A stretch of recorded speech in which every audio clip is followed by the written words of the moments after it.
And really anyone interested in their family history have a reason to be excited today. The census from 1950 has officially entered the public record. Our own Felicity Bosk has the story on why this day, 7 decades in the making, is so important.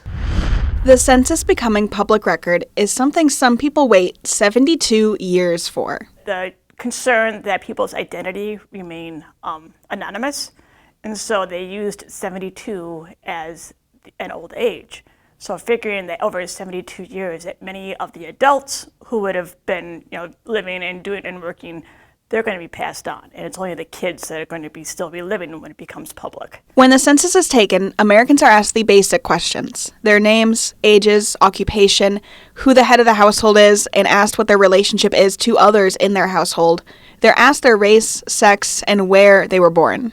You can track what people are doing and how big the family is and what kind of work has changed. And so you can begin to tell the family story just by putting the different censuses together. The big data, like population counts, are used for legislative purposes shortly after the census is taken. But after 7 decades, the microdata, with all that personal information, is used by genealogists, people who are looking to discover their family story.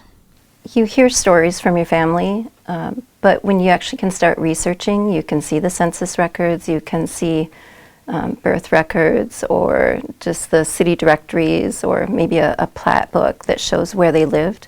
Kind of brings it to life. Wendy Sullivan is on the Chippewa County Genealogy Board and helps others dig through things like census records, marriage records, and obituaries, trying to learn what they can about family lineages. My maiden name is Smith.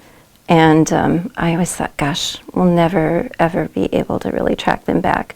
And as I said, my family came from Iowa, and they were farming families.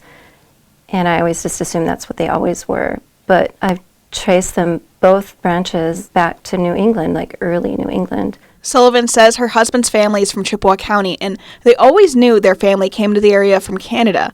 But through researching the census, she learned where in town his great-grandfather lived and that he was a teamster for the lumber mills, information that brought that family history to life. So for genealogists, they're finding out what kind of occupation their grandfather or great-grandfather had, and that's something that they may not know.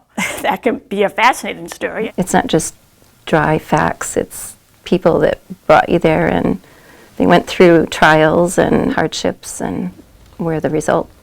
Felicity Bosk reporting there. We'll have information on how to access the 1950 census on our website, WQOW.com.